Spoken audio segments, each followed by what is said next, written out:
In the last couple of years, West Africa has been the center of attention with an upsurge in military coups, raising the fundamental question on the region's democratic integrity. And just about a week ago or more, the Republic of Benin escaped being thrown into chaos after an attempted coup was foiled. According to reports, the coup was thwarted when a group of soldiers known in that country as the Military Committee for Refoundation announced on the state television that they had ousted President Patrice Talon. However, the timely intervention of President Bola Tinubu and the Nigerian Air Force saved the day. Now, from Guinea-Bissau to Mali, Burkina Faso and Chad, military takeovers are becoming the norm. School of thought also believe that these coups are reshaping the political landscape of West Africa and ultimately undermining democracy. Interestingly, but worrisome, this development is reportedly peculiar to West Africa and most times stems from weak democratic institutions and poor governance. Now, it would interest you to know that since 1975, the sub-region has reportedly experienced more than 45 coups, although the Economic Community of West African States significantly plays a major role in maintaining peace and stability within the sub-region through imposition of sanctions and diplomatic pressure for civilian rule. Many claim the regional bloc has consistently been undermined by this unconstitutional change of government. That's true, Jumai. The frequency of these military interventions is a worry and basically it is worrisome, and basically it highlights the fragile state of democracy in West Africa. Already, 4 countries are under military rule, while 3 have already left the regional bloc. So, the question is, how can democracy be sustained in West Africa amid these offsets? I am Ademola Adeoye. Welcome to Good Morning Nigeria, the first for the week. And at the 68th Ordinary Session of the Authority of ECOWAS held in Abuja, heads of state and government of the Economic Community of West African States, ECOWAS, resolved to take proactive measures to put an end to the spread of military coups. And on that note, I'm Juma Yusuf joining my colleague Ademola to welcome you to Good Morning Nigeria. Today we're live from the nation's capital on the network service of the NTA. We thank you so much for joining us this morning. We broadcast live on the network service. And in a moment, we will be bringing you the highlights of the morning news, and much later, newspaper review. Mina Daniels is up for newspaper highlights this for me for news. Good morning. Thanks for staying with us. You're still on to Good Morning Nigeria on the network service of the NTA. Just before we bring in our panel of guests for our conversation on sustaining democracy in West Africa, let's take this background report by Timothy Yusuf. Sustaining democracy in West Africa is believed to be a complex issue, and recent events in Benin Republic and Guinea-Bissau highlight the challenges the region faces. The attempted coup in Benin Republic and the military takeover in Guinea-Bissau demonstrate the fragility of democratic institutions in the West African sub-region. To leverage these developments and promote democracy, analysts say it's essential to address the root causes of instability. They argue that weak democratic systems, poor governance, and excessive executive power contribute to military interventions. Strengthening institutions, promoting accountability, and ensuring inclusive governance are crucial steps, they emphasized. Experts lauded the Economic Community of West African States' condemnation of coups, deploying troops to restore stability in Benin Republic. The African Union AU has also expressed concern about the situation in Guinea-Bissau and called for a return to constitutional order. For the way forward, promoting accountability, transparency, and inclusive governance are key imperatives.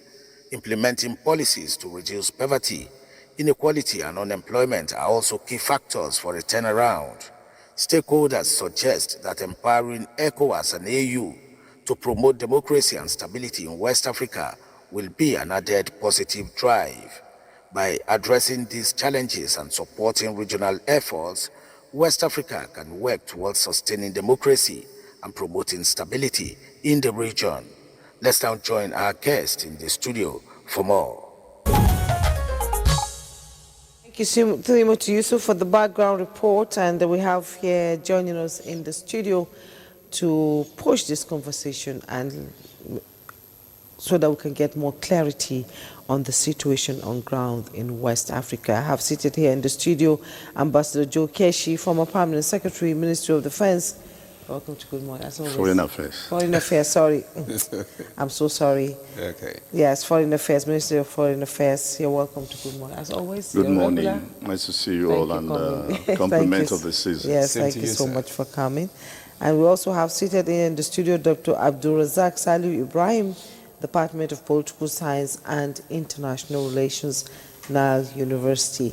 I hope I got that right. Yes, Thanks so perfectly. much for coming. It's a pleasure being here. Thank you. Good morning, all. Good morning to you.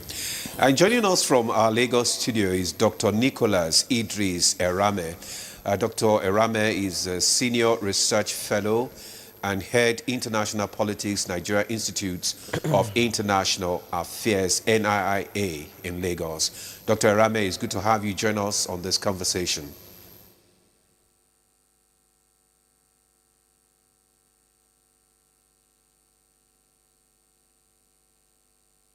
To be here with you this morning. Thank you. All right, let's come back to our studio. Ambassador Keshi, I mean, in the last few years now, we've seen a lot of, activities, especially in the West Africa region and military coups. Right now, we have 4 countries under the military juntas. What do you think are the driving force, behind this upsurge? Thank you for having me. I think that when you listen to your intro itself, you can actually situate where the problems are or where the real problem is. Africa or West Africa, in my view, do not have a democracy problem, but we have a leadership problem. All what your man said in its intro boils down on poor leadership. The inability of leaders or the lack of capacity or deliberate actions by leaders either to perpetuate themselves in office and then they begin to tamper with the constitution. By the way, these leaders, they campaign as democrats, but they rule as dictators. So when they begin to do that, like in Benin, but before the coup was crushed, people were already on the street rejoicing. Why would the people rejoice if they love the government? Because the gentleman in Benin has virtually destroyed all political institutions over the last couple of years. And the same thing all over the place. You find that what leaders do, as I said, they campaign as democrats, but they rule as, they govern as dictators. And so they begin to do a number of things based on personal interests, the desire to perpetuate themselves in office. And in that process, they live doing the right thing, and which is looking after the people's welfare. He talked of transparency, he talked of accountability. We are slipping into poverty, for example, as one of your newspapers said this morning. Why should a country like this with so much resources slip into poverty? Again, poor leadership. So at the heart of what you might describe as the failure of democracy in the continent or West Africa, it's poor leadership. And it cuts across. Okay. It cuts across because even the institutions, for example, look,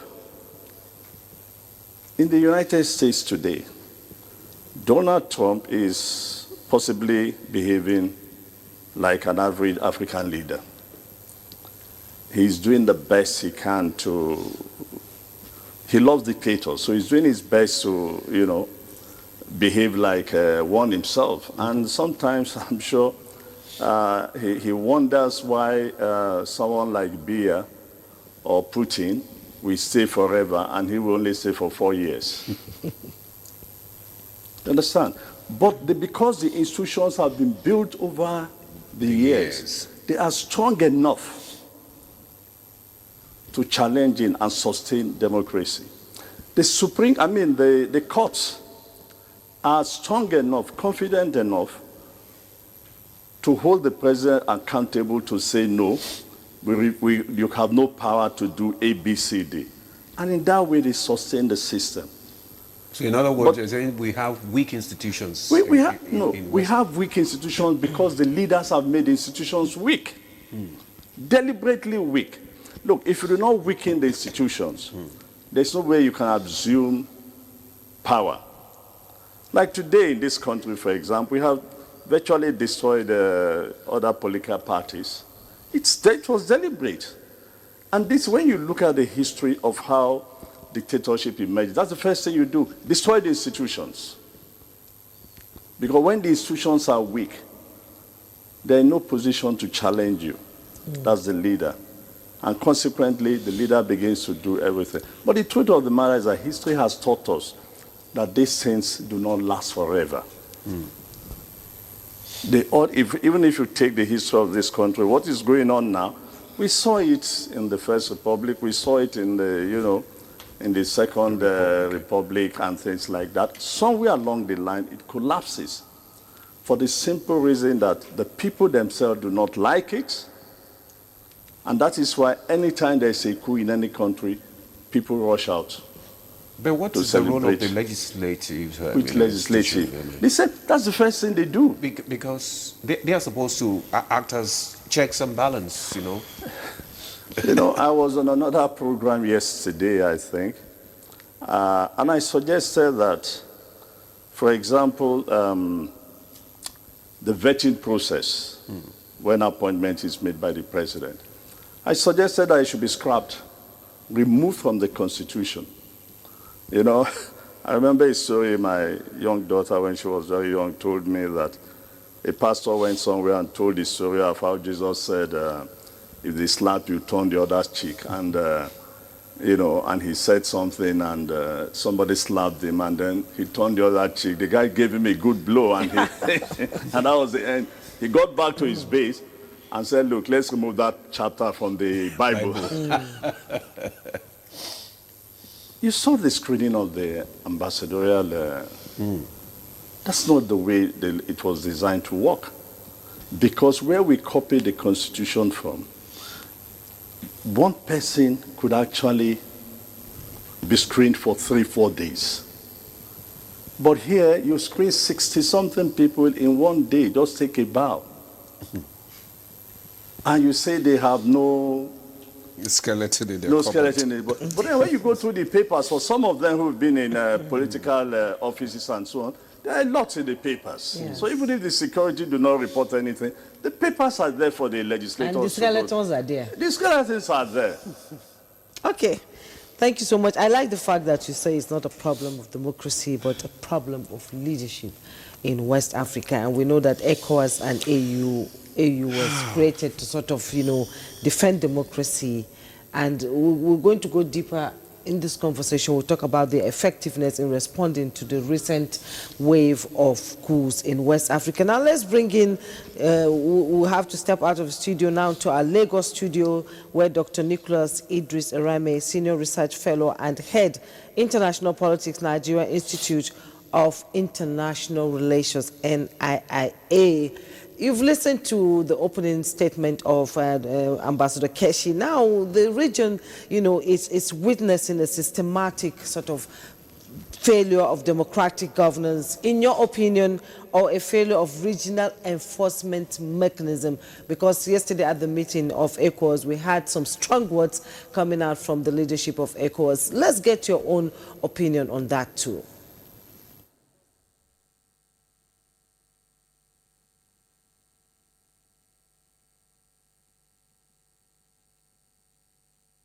Thank you so much. If you study very well what the challenge has been, The challenge has always centered around not essentially on democracy, but on the democratization process. Now, when we talk about issues about leaders not trying to, come in the region, coming strong, and while the region's issues have not been adhered to, you understand that right from the period we lost what they call the core essence of the African peer review mechanism, we are faced with a challenge whereby we have an organization, or we have a sub-regional organizations of leaders who themselves are part of the rules, but they don't play by the rules.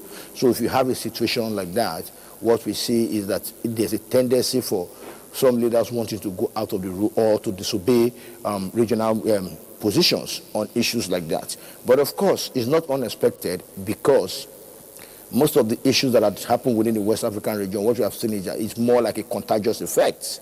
So we have a situation whereby some leaders who are also coming under the guise of democratic credentials and other things, they turn out to become worse in terms of expectations. So what we have over time is that, and what the citizens have seen over time is that we have a situation whereby we have just a democratic procedural system, fine, but in terms of expectations, there's been serious there's a gap between what the expectations, and that itself that made people not to be so much keen about these issues. One, it has also created an avenue whereby some leaders themselves have ruled with almost impunity, with the guys that they must not be challenged, or they should not be challenged. Now, the region itself is faced with the problem of how do we enforce rules. Now, is this supposed to be a problem? No, it is not supposed to be a problem, because leaders themselves are part of the rules. They are part of the laws, they are part of the norms, they are part of the protocols set up in the region to address or to respond to issues like this. But how then do they respond to these issues, knowing fully well that these rules are already on ground and they also, violate these rules? And that has always been one of the major problems in West Africa. And to the extent that no matter what, or the efforts that other good, well-meaning leaders are trying to do, when we have a situation whereby we have a lot of leaders who are not really abiding by these rules, then we just have a situation whereby we have a protocol that's not really being adhered to. And that's exactly the problem we are faced currently in West Africa and the entire Africa. Okay, thank you very much, Dr. Rame, for your opening remarks there. We'll get back to you in the course of this conversation. Let's come back to the studio and let's get the perspective of Dr. Ibrahim now. You've listened to the two speakers, and they have attributed the fact that this upsurge is a result of bad governance and leaders not sticking to the rules. From your own perspective, what do you think are the underlying factors, contributing to this upsurge in the military, intervention in West Africa in particular? Thank you for having me once again. Good morning, all. Let's put it into proper perspective. If you look at the events that are surrounding the coups across the West African bloc, yeah, you notice that coup does not just happen. There are factors that trigger them, as the one that is we recently witnessed in Benin Republic. One of those factors that were laid down or stipulated by the plotters are issues surrounding security. And they further lay emphasis on the instability that is being witnessed within this region also. Humanitarian crisis, hunger, issues of leaders assuming a position of authoritarian and dictatorship. And this is not just something that we would think that is unfolding without having a conscious plan by the leaders. Some of them have realized that when the citizens are well enlightened and then their welfareism is taken care of, then they will be able to demand for their rights. So they are weaponizing hunger, so to say. And this is becoming a critical and a uniform system across this West African sub-region. However, they should recognize that we are sitting on a very dangerous, how will I put it? Gunpowder, if this is not nipped under the bud. Because democracy has been celebrated for about 2 decades by ECOWAS. We cannot afford to allow this thing to just slip away. It demands a collective effort by these leaders, and then they should have a rethink and see the founding father of Africa. They were not having this personal and internal vision of just their own nation, but they see Africa first, so that Africa can transform from this my country to becoming a regional bloc that will speak in one voice across the international political system. In as much as we can, the African leaders can realize this, then I think there will be a healthy competition in trying to deliver the dividend of democracy. Simply put, all these issues are resolved around bad governance. And we believe that with this proclamation by ECOWAS, that African leaders will take a cue to do the needful. Take a cue from where? From the declaration, because the declaration have advised that they should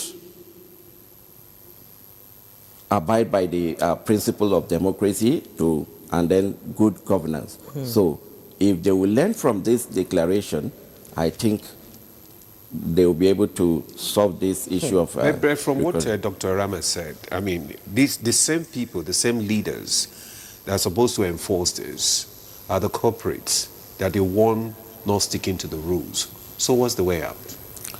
Because if you say they should take a cue, so they are the one that are supposed to do the right thing. So yes, they are the one that are supposed to do the right thing, and if they are not doing as expected, the citizens have a voice, because sovereignty and legitimacy lies in the hands of the citizen. We need more active conversation and public opinion to condemn and equally to protest, because if that should be the last resort that the citizens have, because as Ambassador rightly put it, they have destroyed the fabric of the institutions that are supposed to challenge and check their excesses. So now, the power will now result back to the citizens. We cannot just sit and then watch them to destroy the nation that collectively belongs to all of us. And the political landscape itself, because, you know, what do we tell our children maybe in the next 20, 50 years that we just stood by and allowed things to happen? Ambassador Keshi, people have talked about, it's not just our leadership itself, but there's the effect of the external actors, you know, and, you know, amidst regional sovereignty, you know, and some people say it has sort of affected democratic transition in West Africa, and some also argue that West Africa is becoming a battleground, you know, for global power competition at the expense of democracy. Are we falling prey to external factors in West Africa? You know, I do not subscribe to conspiracy theories, particularly this. And I hope he's not listening. One of my former professors and my boss, Professor Akinyemi, saw me on television one time when I answered a question like this. And I said, no, listen, 60 years of independence, when you take Africa, Ghana is more than that, Nigeria is 65, I think. We can no longer be saying that ABCD is responsible for our problems. If you do not open your window or your doors, the devil won't walk in. It's as simple as that. If you take, for example, I always pity the people of Congo. They are, you know, with all their mineral wealth. why the leaders in that country do not realize that if they control their wealth, that they will make more money, they will be able to develop the country, but they seem to be perpetually, attuned to crisis. No, these crises are not induced by quote-unquote ex-colonial leaders or, people intervening. It's we who invariably invite them to intervene because we have not done the right thing in the first instance. We've created crisis in the second instance, and now we are looking for help. So I do not buy this that, foreign. No, look, the foreign nations respond because they also see some, loopholes. And they just see that, okay, take for example, if you want to talk about, I hear, for example, in this current situation we find ourselves in Nigeria that, the United States president is taking action because the Chinese, he wants to challenge the Chinese. No, that doesn't make sense. That doesn't make sense because you are saying our leaders are complicit. Look, they're complicit. If for 60 years, no, if you have a child of 60 years behaving like a child of 30 or so years, how would you feel in your late 80s or 90s? You will feel completely disappointed with that child, for goodness sake. So how come that we complained in the first, few years of independence that, yes, there was a kind of, power play by, the developed countries, our colonial masters. Then, obviously, at that time, there was an ideological battle between the West and the East. And we felt free. That's understandable. You can't blame Guinea, for example, that when Guinea, when the French did what they did in Guinea, for example, it was, for example, Nkrumah, who was a friend to the Russians, that came to help Guinea to stabilize. And of course, so you can understand, but should we not have learned over the long years that the stability, the survival of our respective countries depend on us doing the right thing, simply doing the right thing? And what is the right thing? Take a look at our Constitution, for example. As imperfect as some people think our Constitution is, go through that Constitution. There are clearly defined things that leaders need to do to keep this country together, to ensure that the people live united. Very simple. Fairness, justice, equity. The people don't get any of these three. And then you blame foreigners all the time. You say, they want your mineral. What minerals? They can get it anywhere, for goodness sake. No.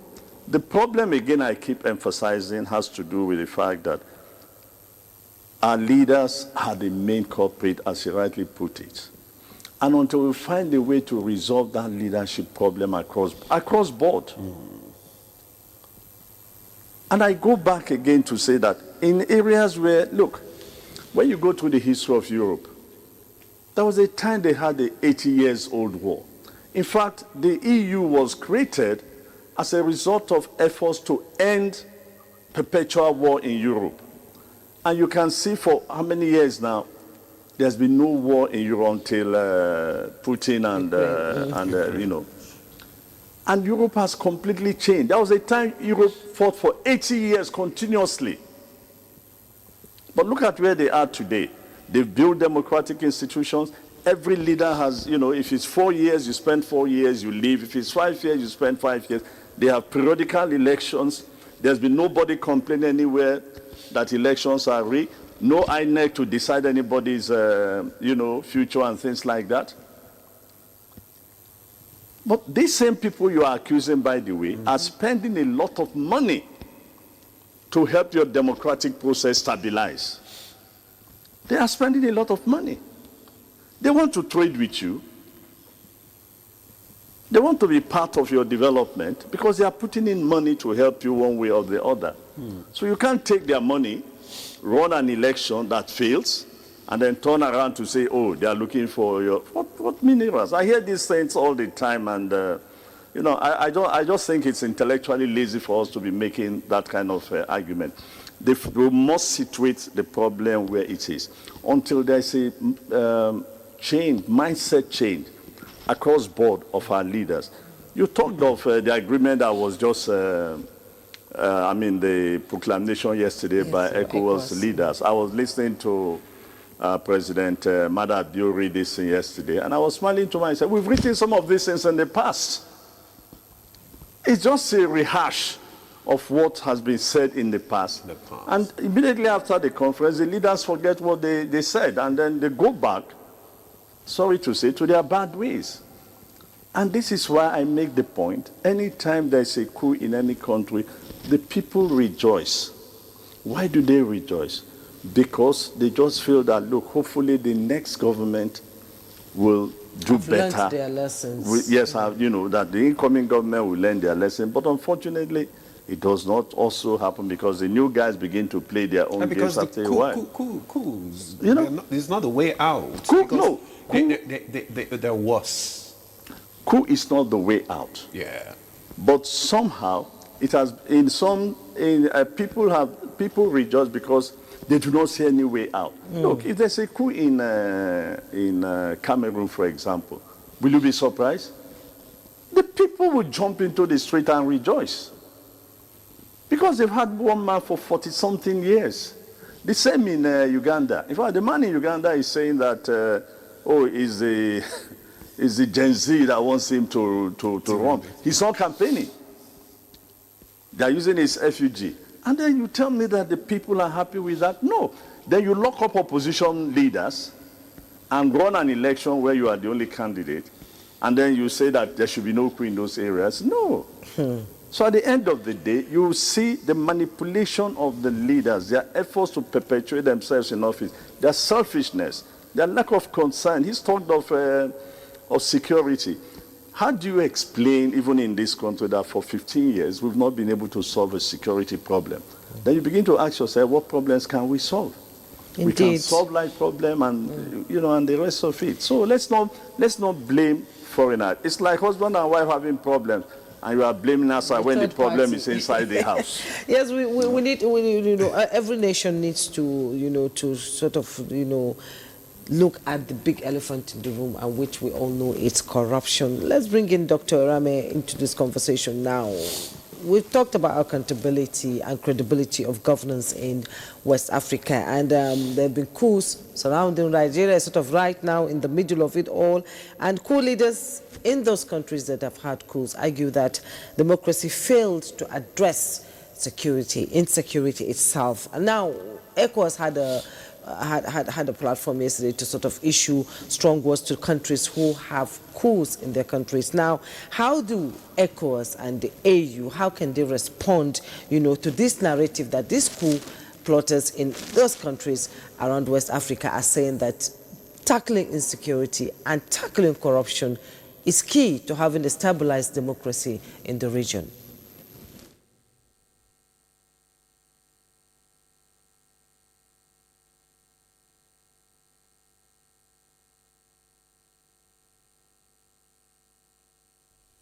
That regardless of what we say about coups, or maybe some civilians come to the street to jubilate, for me it's more like a temporary respite.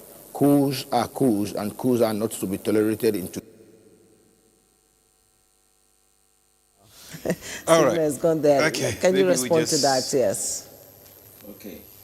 Can you please? Yeah. Coup leaders are arguing that accountability. Yes. Okay. Oh, is he back? He's not there. Oh, they said he's back. He's back. Okay. Today is that we might have to live for a long time with mixed government, some civilian, some military themselves. And this is not necessarily because the military themselves have been able to address the problem, but it is the fact that at a particular time, in the history of our democratic settings, most of the countries themselves feel that there's a serious alienation within the civilian elite. Now, come to think about it within the military context, the most bothering question that would ask ourselves, have we been able to address the problem? The answer is also no. So it means that there's a systemic and there's a fundamental problem about governance. We have a governance crisis, we have a leadership issue, either at the civilian level or at the level of the military. So if ECOWAS accepts this as a challenge, we need to say, okay, what then do we do? After all, it's not only military coups we have also seen civilian coups, whereby some civilian elites who had come on board through democratic elections have over time shifted the goalposts, adjusted the electoral timetables so that it can accommodate them to run 2 terms, 3 terms, and 4 terms. And that themselves is also civilian coup.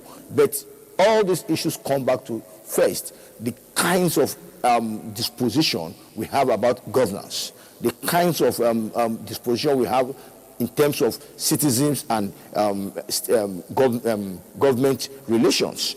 First, what do you understand about the whole concept about democracy? 1. 2, what are the major expectations from us? And to what extent do we think that leaders themselves are, moving in that direction?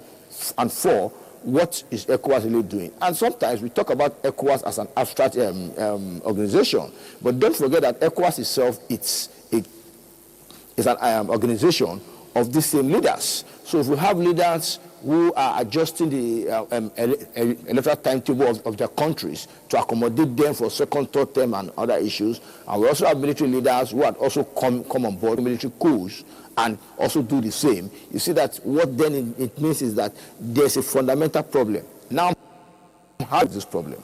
First, it's a good thing ECOWAS is coming out to make a statement, but beyond that, because just like Ambassador Jokeshi said, most of these statements themselves have been made in the past. So it's more like a rehearsal issue or, just emphasizing words that have been said before.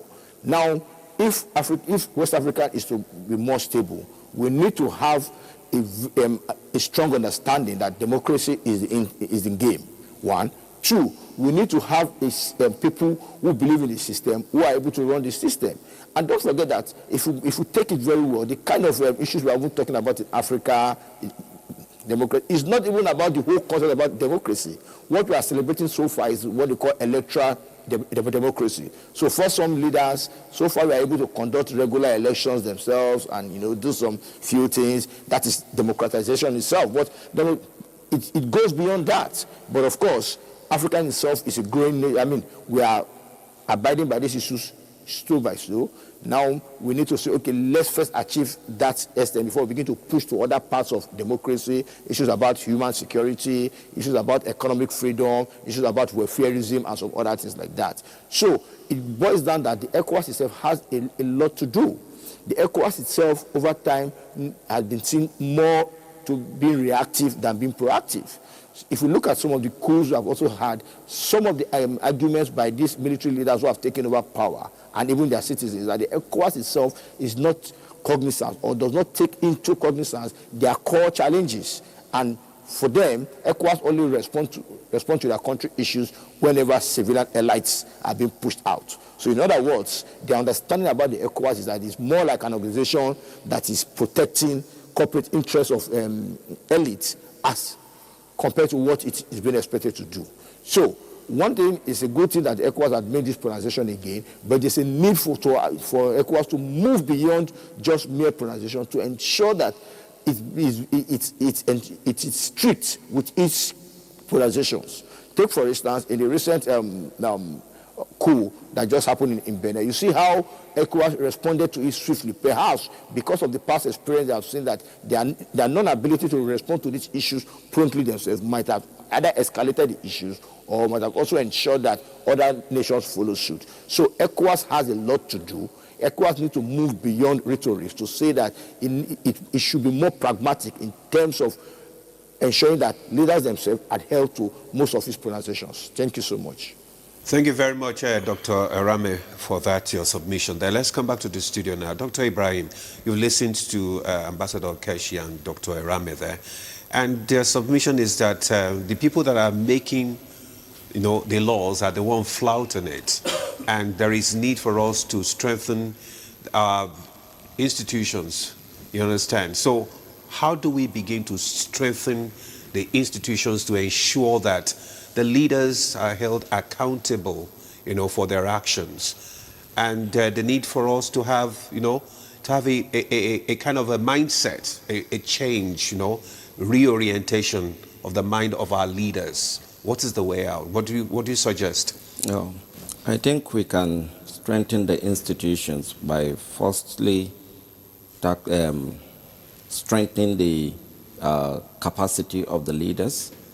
We can make other reforms, most especially in the area of elections, and acts that governs electioneering, campaigns, spending, educating the voters. And away from that, we could equally do this, which I think is a nuanced approach or perspective, by bringing in this peer-to-peer learning from other African countries, even if it's beyond West Africa. Because if you just narrow it within the West African region, for leaders to be able to learn among themselves, the challenge is that where did they learn from? But we can see beyond West Africa, some countries, maybe like Kigali and Rwanda, where the president is doing well, they could have conversations where leaders can see what they are doing and how they are bettering their own country. Because in as much as they have the ability and the money to equally relocate to other countries, Nigerians still remain their country. So they cannot afford to destroy their own country and go elsewhere to stay as second citizen. So this conversation needs to be pushed further among the West African community. Again, we could engage more of the civil society, since the civil society are closer to the people, and then they know where the real situations are. They could educate the masses to know that their voting is their own power and how they are supposed to utilize this voting power, and equally challenge some of the policies by the leaders, not in form of pressurizing them, just to lay more emphasis, like you follow their activities, their programs, and then you make criticism where it is important for you to do. So I think we can leverage on all of this, all these issues that I have just mentioned, and then the leaders will be able to learn from there. In many ways, we've had civil society, coming out to challenge some of the actions of, sitting, leaders and all that. But there hasn't been any, significant, change in the way, they do things, especially in this part of the continent. So how do we begin to empower the people? Because right now, the institutions are weakened. What is the way out? How do we empower the people to hold the leadership accountable for their actions? Yes, I think we can empower the people by first and foremost educating them. If you look at the level of educated people across Nigeria and West Africa, there are a lot of people that are disadvantaged educationally. So this will affect them because they will not be enlightened. And when you are not enlightened, you don't see the need for you to participate actively in act of governance.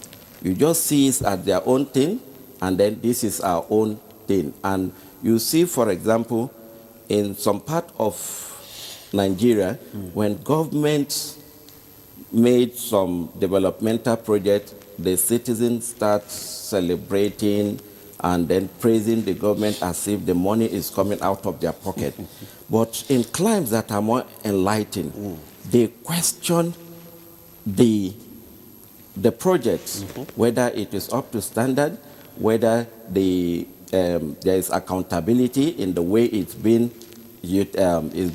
implemented, and a host of other things. But in Nigeria, they just see it as you are celebrating the government for things that are their own responsibility. And you're right as a citizen. Right, because as a citizen, we have this collective ownership of our own country. And then if you're a responsible citizen that is even paying your taxes and obeying the law. So these are things that the government is supposed to do. So education is very germane in this area, that people need to be educated because it makes them to be more enlightened, and it will now increase their active participation in act of governance. Active participation in act of governance. I like that when you said that. You also suggested that we can go beyond West Africa and learn from other countries how they were able to stabilize, like Rwanda, where the president is doing well. Ambassador Keshi, and that brings us to the two bodies that sort of West Africa. They have the Sahel, and then we have the EU. And ECOWAS and EU, have they aligned in their approach to addressing issues like that beyond West Africa? And are there visible policy paths that both bodies need to take, come on the table and say, this is how Africa should be? This is how Africa's democracy should be. We've had democracy in Africa even before the colonial masters came to Africa. We had a democracy thriving in most of the regions there before we became nations. So how can they align and come together to be able to tackle this issue? No, I think the EU and ECOWAS, they're aligned very well on what needs to be done with the Sahel, I personally think that the people of the Sahel, they need help in addressing the security situation, which, by the way, it's already, traveling down to upper Benin. And regrettably, we also have a border with Benin. So you can almost imagine that if it gets worse, that could also spill into Nigeria. That is, if it has not done so, already. But at the end of the day, look, every nation has to take the responsibility to act on its own behalf and in its own interest. So if, for example, in the Sahel, the issue is security, and that's why I sometimes think that the Burkina Faso leaders are not wise in the way they are behaving. Rather than being antagonistic, what they should have done is seek help, from ECOWAS to address this problem. And they can make a good case to say, look, if we do not address this problem today, it will affect you sometime in the near future. So we all have to collectively come together and address this, this issue. And I just think that they need to realize the fact that first they need regional support even before they go to the Russians, the Chinese, or the Americans, because at the end of the day, these guys are not going to put boots on the ground. And only ECOWAS could put boots on the ground. But it's something that collectively they have to act together, because Europeans have a far more wider reach to be able to address the other side in terms of the flow of arms and ammunition into the region. Okay. While we can take care of the other problem of finding a way to deal with this issue. But look, I've always believed that, difficult and challenging as it might be for us, not just in this country, but every country on the West Coast, I think the first question we should ask ourselves is, what exactly do we want to make of our nation?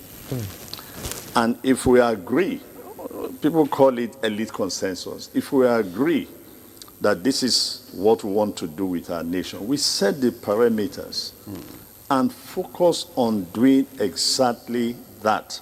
And I again make the point that, as imperfect as most of the constitutions may be, there are elements there that could enable the leaders to act to the best interests of everybody in the country. After all, what exactly is government? First, to provide security. Second, the welfare of the people.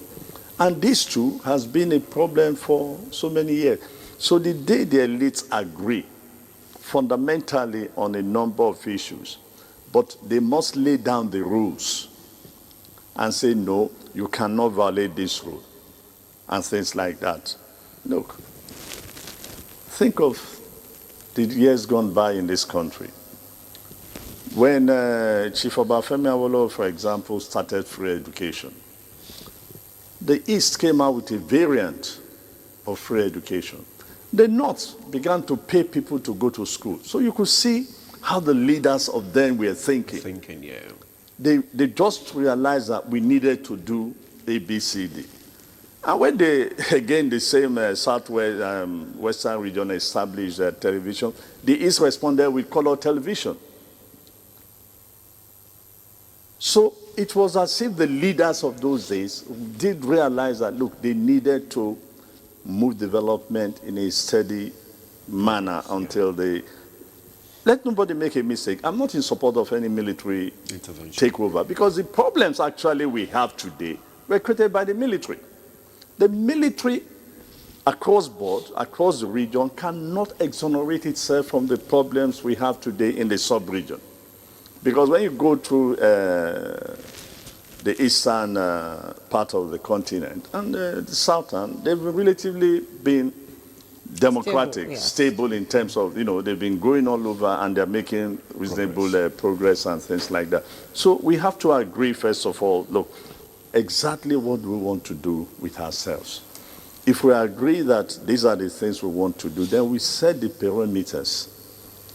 It's like your dad saying to you, you cannot do A, B, C, D. And you know the consequences of doing A, B, C, D. So the laws are there, by the way. Go read our laws. The laws are there. The Constitution, again, I make the point, as imperfect as it is, has provided enough to enable us do a lot. He talked of mobilizing the citizens. Look, the citizens are disenchanted. There's a disconnect. Anytime you see a crowd rallying a governor, they've been given money to come to that event. And that's one of those ways that people take the money, because to them, it's not the governor's money. They know where that money is coming from, by the way. And they say, well, look, it's not all the time that the governor comes to open something in our place, so why shouldn't we take the money? Because we might not even see them again for a long, long, long time. So our leaders and the elites themselves have to come to a consensus. What do we want to do with this country? And this is a consensus we must come to, not just because of us today, but we should realize that our children and grandchildren, if we leave them with this problem, it's even going to be more challenging. And by the way, I know many of them are not even ready to take up the responsibility. I had this challenge from my kids and their friends.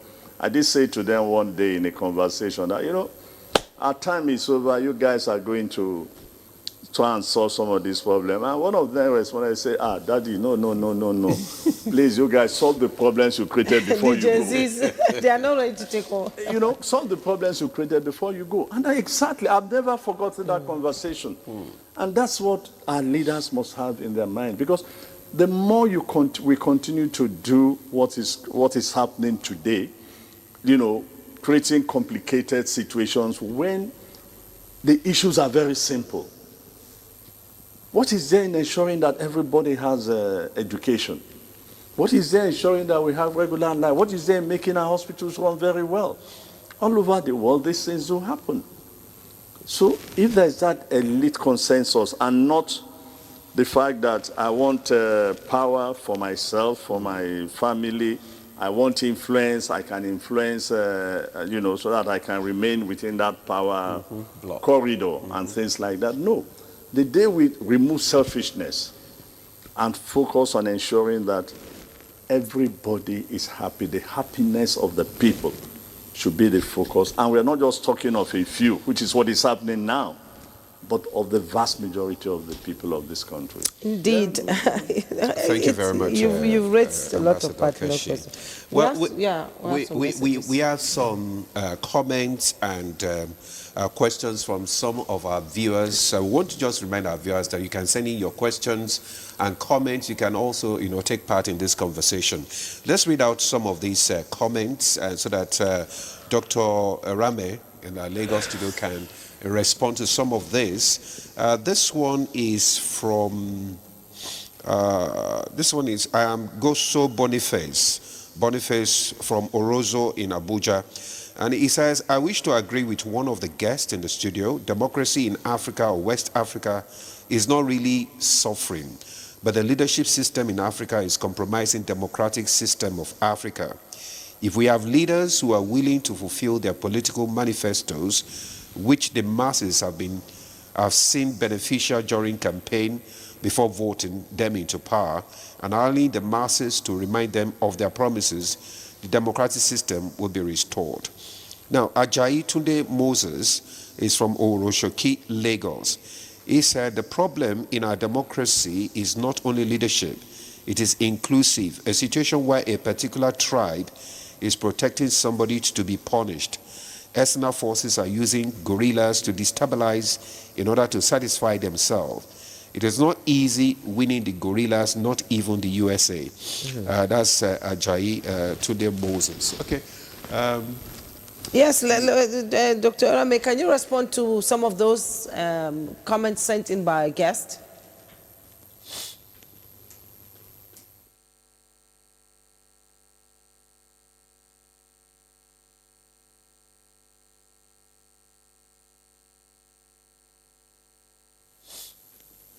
Regarding the first comment, he actually captures the whole issues very well because, like I earlier said, democracy itself is a concept.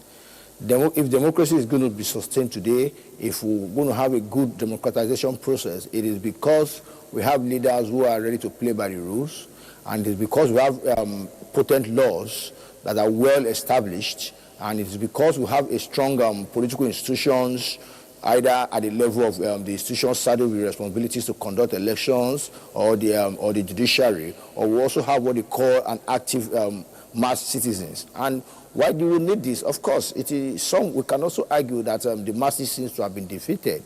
But you see, in this kind of context, within the African context, where democracy itself, it's seen more in terms of elections alone and not other aspects of democracy where we have over time had some leaders that really don't feel to be challenged and everything like that. If the masses eventually give up in this context, we are only just giving room for some leaders to eventually perpetuate whatever they choose to perpetuate. Even though poverty, it does appear that poverty has been weaponized and other things like that. There's no other way we can get this thing done than to say there must be concerted efforts by the citizens to ensure that we hold leadership accountable. And good thing, if you look at our democracy over time and how they have progressed in West Africa or in Africa, even though we agree that we are not really moving very forward, but we still cannot shy away from the fact that the masses in some aspects have been able to, come out in mass to protest some of these actions by a leader, which itself has forced this leader into reconsidering their decisions. So what am I saying in a nutshell? We might feel disappointed by the kinds of democratic dividends that have come over time. There might be alienation, there might be mass apathy in terms of elections and other things like that. There's still no way. There's no way. No country would, no citizen would leave their own country to help you respond to the issues in your country. So, be that as it may, it means that the citizens themselves must see this as a project, because in the whole context about democracy itself, it's more like a project where everybody's hands must be on desk. So the citizens themselves have no other choice than to remain active in this game. Thank you so much. That's one. Then two, the other person talked about the issues about guerrilla warfare and other things like that, if I'm very clear about it. Yeah, he made a very fundamental problem. And for me, he said maybe just a part of the issues we had about our democratization process, which falls around the issues about insecurity and some other things like that. And good thing, he also mentioned the fact that some of these wars, some of these guerrilla wars, some of these insurgents are not really, they are not issues that we are able to deal with just as they appear. because even Western countries, even stronger countries who appear to be much more technologically sophisticated than we do, have not been able to address these issues so well. But in that respect too, we must see that when we're able to address leadership issues, when we are able to jot about expectations, we would have leaders themselves who are able to look into the face of some of these issues and to say, no, we have to deal with these issues side by side. And when there's that leadership muscle to do that, trust me, there's going to be followership support to say, yeah, because everybody admits that this is a strong challenge, and if we think that moving forward, we need to move forward, then we need to come together, to fight these challenges. But everything, like I said, also boils down to the quality of leadership that we really expect in West Africa. The quality of leadership of West Africa needs to be concrete. We'll be taking a break now. When we return, we'll be talking about pathways to civilian rule in West Africa. We'll be right back. You're welcome back, and I have a set of contributions from our viewers now so that our guests can, respond to them. Let me begin with Prince Ezidi. He said, Ambassador has spoken well. If our institutions are working, democracy will be sustained, but our leaders are the real problems we have here. And Samuel Akef has said, good morning, Haji Jumai and Ambassador Keshi. May God bless you. Ambassador, for telling the Nigerians the truth. You are the only Nigerian that speaks the truth. May you be my mentor, and may I connect with you, Ambassador, for more lectures. My name is Samaila Kefas from Gogalada, Abuja. And another one wrote that my colleague, Ambassador Keshi, has hit the nail on the head, elite consensus. Perhaps what he did not add is that Nigeria itself is a product of elite consensus. The founding fathers of Nigeria had a choice during the nationalist struggles to break up the country, like India and Pakistan at independence, but intentionally and deliberately decided to stay together and build a nation. This is same for other West African countries. We who are in charge today must rebuild the consensus that is doable. That's Dr. Godknows Igali, Ambassador and retired Permanent Secretary. Yeah, look, Ambassador Igali, it's right. In fact, it crossed my mind when I was speaking that was the only time we had this consensus among the leaders. And I think that, again, is part of the problem. Where you consider the leaders of those days, look, they had an agenda. And despite the fact that sometimes people criticize them, they had one objective. And the objective was to secure independence for their respective countries, and they did. Like in Nigeria here, there were a lot of disagreement, but the leaders collectively agreed that this is what they want to do. But again, that was based on a federal structure in which every region at that time had the power to run its own region the way, but collectively everybody governs on the center. But the military came, broke up this, and they not put enough mechanism to ensure that we retain that federal structure as it was before. And to a large extent, that is also probably why we still have all these disagreements and things like that. Then they changed the constitution from parliamentary to presidential, which today I don't even know which is, which is worse, But when I look at the British Parliament and the fact that every Wednesday, for example, the Prime Minister has to go and answer questions. I just think that, look, we probably made a mistake. We were probably in a hurry because the presidential system has been more of a problem than an asset to us. So he's probably right.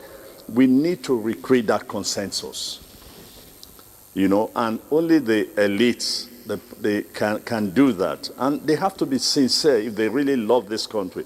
Look, what most people do not realize is that you can live in the villa as much as you can. You can build a house and have all the security, get the police, the soldier to guide you. Fair enough, you are protected. But the minute you leave your house to go to the airport, you have no control of what will happen to you. So that makes it imperative for all of us to realize that we have an obligation to come to a consensus on what this country should look like. Look, On one of my visits to Singapore, there was a committee that was set up by a man who was described as a very highly intelligent person to visualize what Singapore will look like in 50 years. That's exactly what we should be doing in this country. Not all these things we are doing today, heading to nowhere. No. Some people should sit down and make a recommendation, or the government itself should call a few people to say, look, what exactly? Oh, by the way, we have I think, a development plan that was completed under the Buhari administration, I think for 2050 or something like that. Nobody refers to that document. And it was put in place by an APC government. So we must all come together. We've always had a problem of continuity. Exactly. So we must come together and begin to ask questions about the future of this country. And if we all agree, look, I have traveled extensively around this country. I'm not sure when you go on the street, anybody is interested in breaking away. To be candid, I can tell you the fact that, left alone, Nigerians will remain as one. But for them to consolidate that, we must create the structures. We must create the environment for them to remain as one. So the man who is producing tomatoes, yam, and everything from Jos or from Plateau can take his way to Port Harcourt or to Lagos without paying so much on the road, increasing the cost. And at the end of the day, no profit is made. So these are some of the things that we need to agree among ourselves that this is the way we need to run this country. And by the way, look, if we are fair, if we are just, and if we are equitable to everybody in this country, this would be a wonderful country. If we are fair, just, and equitable, it would be a wonderful, country for everybody. Dr. Ibrahim, let's bring you in. The issue of trust now is just a major issue now that has, is one of the major challenge that we have, especially in this region. Citizens don't even trust the government. When they give their promises and they don't go by those promises. And what do you think can be done, especially now that we have more ECOWAS and the AU in creating a balance of trust and accountability? What can be done?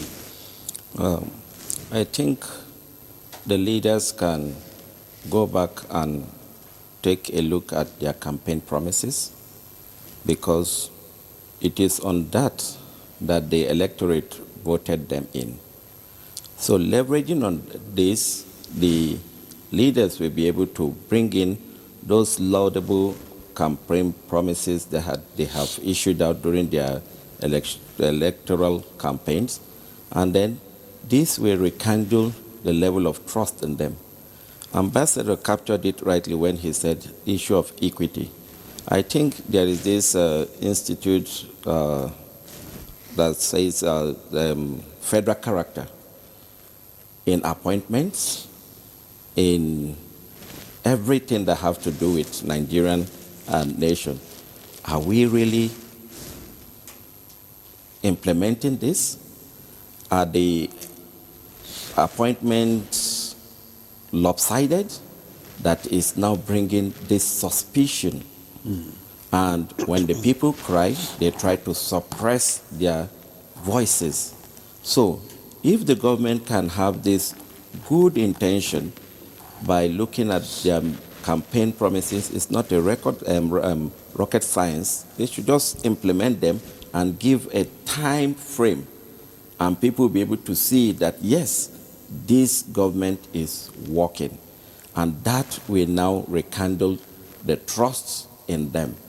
If I want to cite a very good example with our sporting institution, most especially football, Nigerians don't usually have grievances in the selection of who is doing what? Well, because they know that the coaches and those playing are rightly chosen.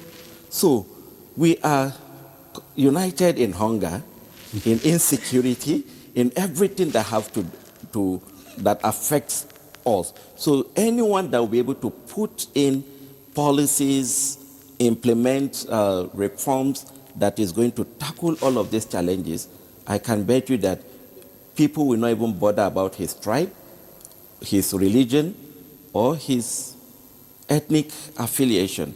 So these are germane questions that the leaders need to look at and then try to implement. Indeed, and we all saw it apart from football, that that's when Nigerians come together to celebrate. And we also saw what happened when General Christopher was nominated by President Bola Ahmed Tinubu to take over the defense. If we can all come together on the table, all hands on deck, I believe civilian rule in West Africa will be sustained. Now Dr. Irame, let's talk about the pathways now to civilian rule back into Nigeria. We've seen the Sahel break away from ECOWAS. How can ECOWAS, bring back the Sahel state to the table? And what concrete, timelines or benchmarks should define, a credible transition to civilian rule in West Africa?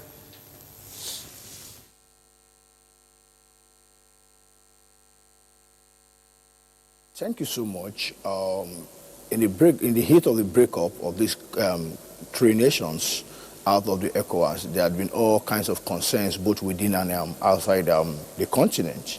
And truth enough to ECOWAS, because I attended a program where ECOWAS had to bring out these issues side by side, the grievances of these nations. And in all fairness, ECOWAS appears to have addressed almost 85%, if not 90% of the issues they have raised.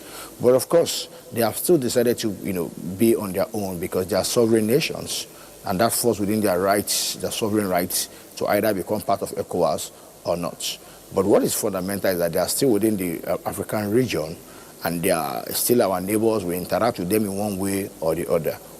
And let's not forget that one of the reasons why they also ensured that they formed this organization was to assert their sovereign rights, and was to also assert the fact that they also think that ECOWAS itself is not sensible to their core challenges.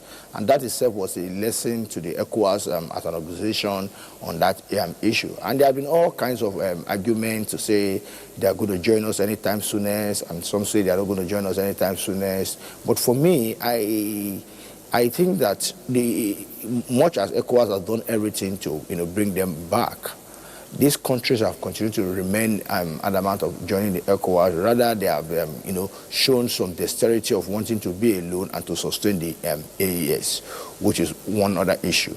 But on issues like this, the ECOWAS, the African leaders must never be tired of sustained engagements, because these are countries who really want to show that they are sovereign, and these are leaders who needed to show that the same power you have as the president of Nigeria, the president of any other country in Africa, is the same power they also amass. So there are so many things involved in these issues, which we don't expect these issues to be addressed just anytime soonest. But what I think is that the ECOWAS itself, the AU leaders themselves, must never be tired of sustained engagement within this country. And this is because, whether you like it or not, whether they are in AES, West Africa will face a peculiar problem that can be best addressed collectively. That's on the one hand. Then on the other hand again, the ECOWAS must also ensure that they are not really trying to enforce on them to return, but they show some promises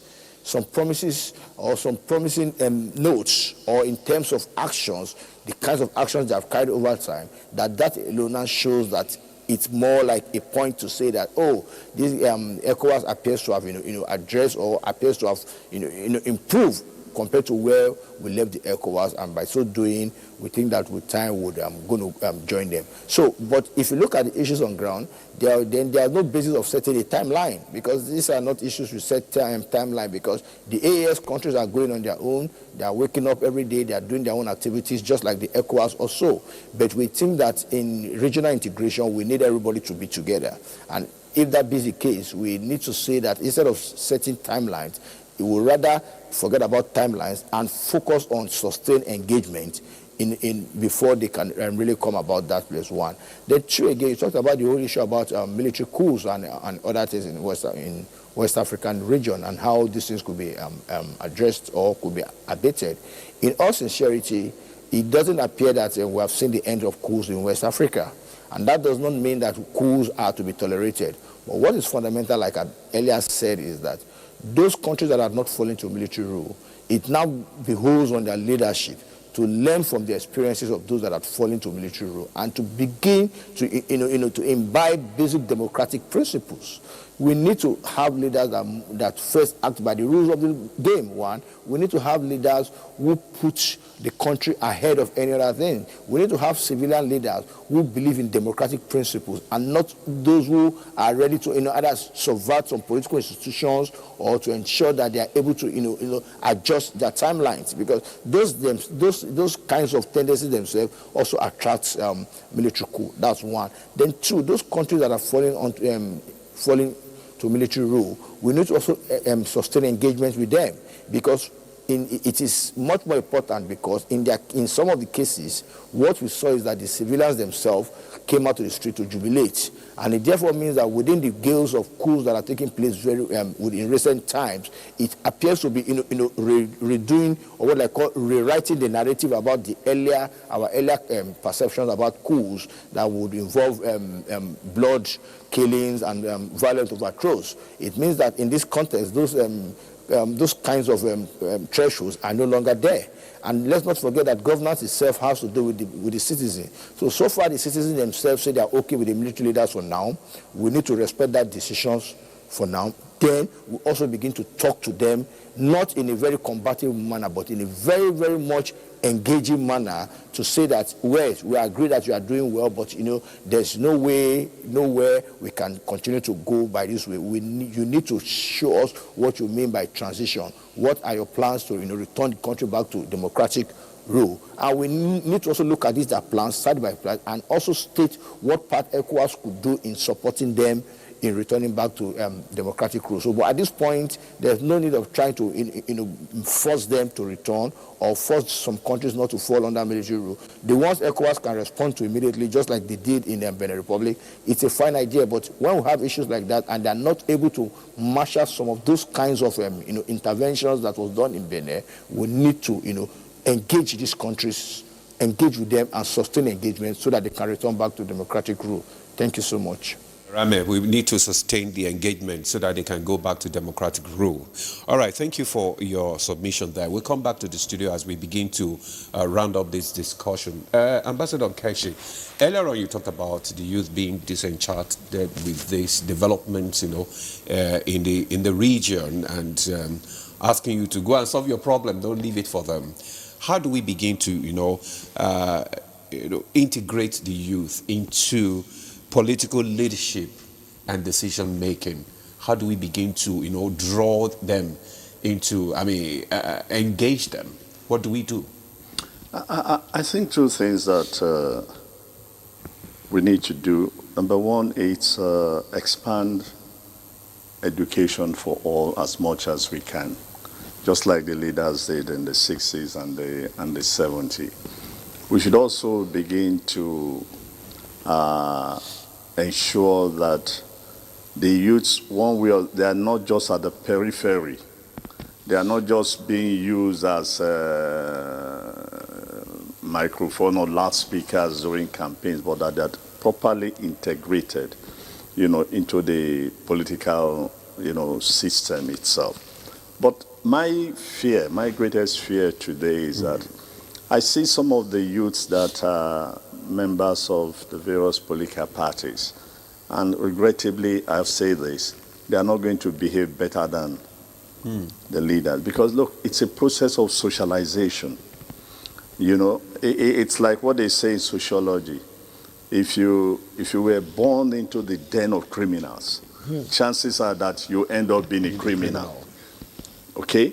So, in fact, part of what is happening to the Nigerian political system from 1999 is that some of the early governors of that end saw the way military governors behaved. And since then, that's exactly the way they've been behaving. So these ones coming are more interested in resource, money, fast cars and things like that and so on, that you begin to wonder whether we are preparing them for leadership.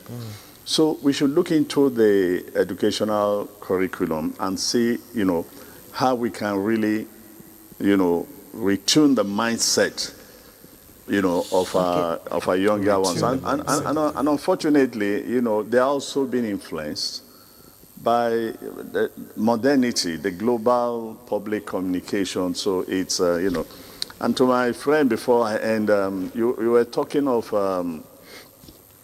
fulfilling your manifesto. There was a cartoon by The Punch many years ago after election that says, now the election is over, you can change your promises. Yes. In just 30 seconds, if democracy, is to return and survive in West Africa now, what must change? Regional leadership, national governance, or citizens' expectation? In 30 seconds, so Orlando. I think the commitment still lies on the leader. ECOWAS can make reforms, educate, but if there's no leadership will, all of this will be jeopardized. So we need leaders that will be committed to this vision and then be ready to implement them. Okay, be ready to implement them. Dr. Abdulrazak Salu Ibrahim, Department of Political Science and International Relations, Nile University. Thank you so much for your time. It's when the program wants to end, that's when the conversation becomes interesting indeed. And Ambassador Joe Keshi, former Permanent Secretary, Ministry of Foreign Affairs. Thank you so much, as usual, for your insight into this conversation. And Dr. Nicholas Idris Erame, Senior Research Fellow and Head International Politics, Nigerian Institute of International Affairs, NIIA. He joined us from our Lagos studio. Thank you so much for your contribution to this conversation. I believe it's going to be an ongoing conversation indeed. Thank you so much. And that's Good Morning Nigeria today. Thanks so much for your time. And on behalf of the production crew and everybody involved here, I am Juma Yusuf. Thanks so much for watching. And I'm Ademola. You do have a lovely day.